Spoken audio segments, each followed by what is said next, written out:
With the regional economic update, I give you my good friend Wes Jost.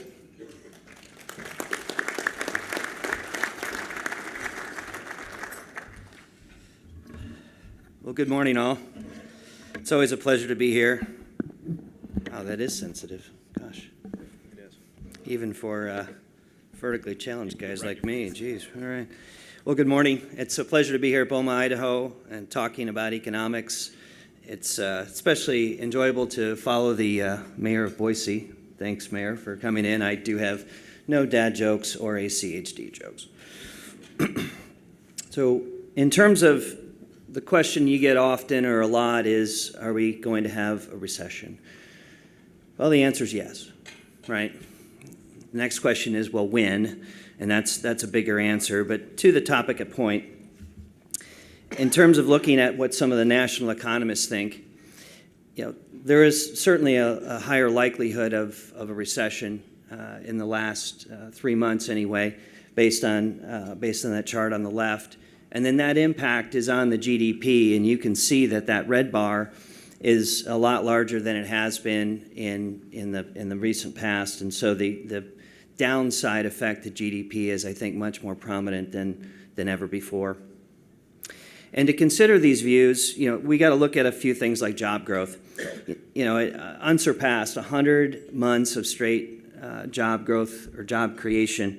And that's the second longest in history, believe it or not, behind the recession we had in 1991. And so that's, I'd say, not too shabby. In terms of unemployment, we've been really right at that full employment figure of 4.5% to 5%, as most economists think. But what does that mean? It's like, so what? What do we care? Well, we care because extended periods of low unemployment have led to recessions.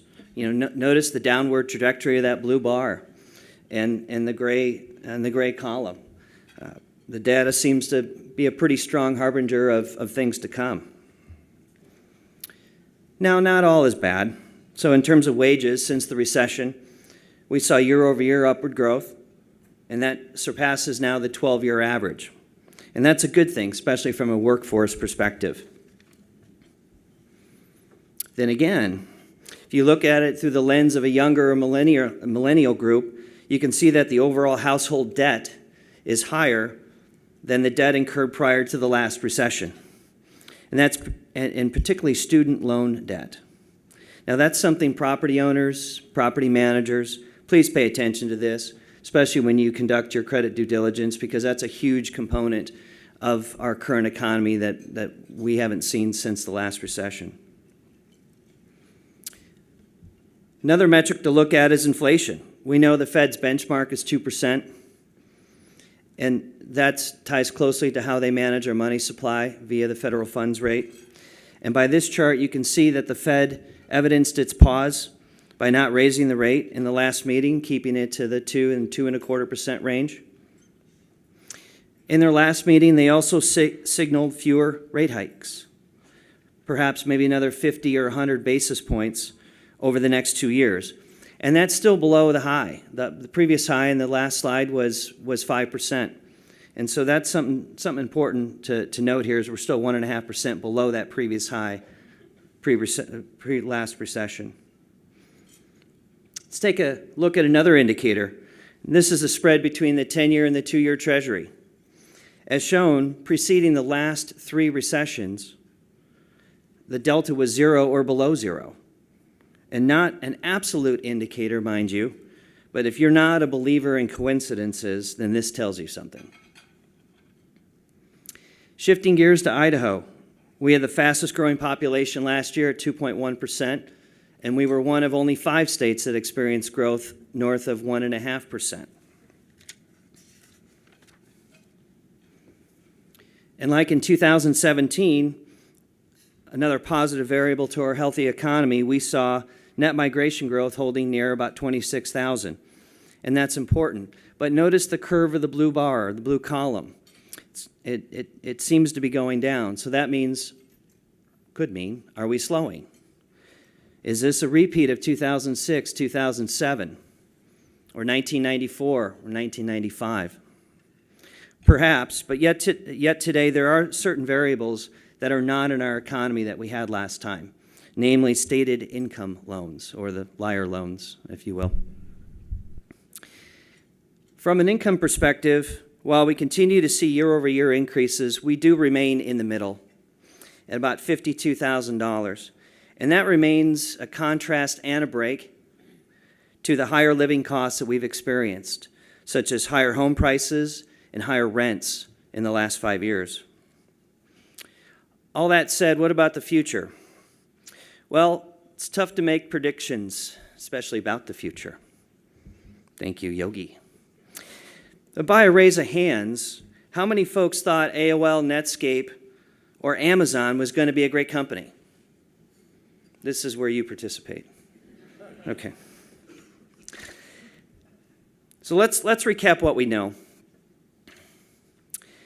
We've seen some recent, more tepid consumer confidence figures, but we have seen continued employment growth coupled with low unemployment. We have seen that the benchmark for housing, the 30-year Treasury, has remained historically low. We've seen the Fed has paused, right? They're looking at trends, signaling fewer rate hikes. And then we continue to have the global and political influences on our economy. Then in Idaho, looking at those same predictors, our population, steady year-over-year growth, same with employment. That coupled with low unemployment is leading to the higher personal income, which is great.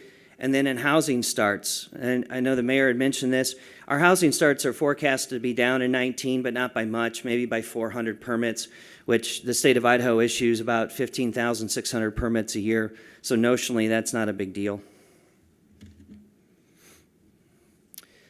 So, prognostications.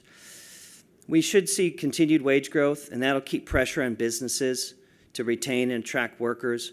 We think the lack of new housing inventory, coupled with the higher T-bill rate, is going to continue to challenge affordability. We think new builds and acquisitions are going to have a longer time horizon for our owners and investors in order to achieve those returns. We do think from a lending standpoint, things will get more conservative. I think we'll have less leverage as it relates to market multifamily and to retail product. And then last but not least, we think loan spreads are going to increase as a result of this coming recession. Overall, I hope I gave you some insight and gave you some information that you will use and take back with you to help make decisions in your own respective worlds. Thank you very much.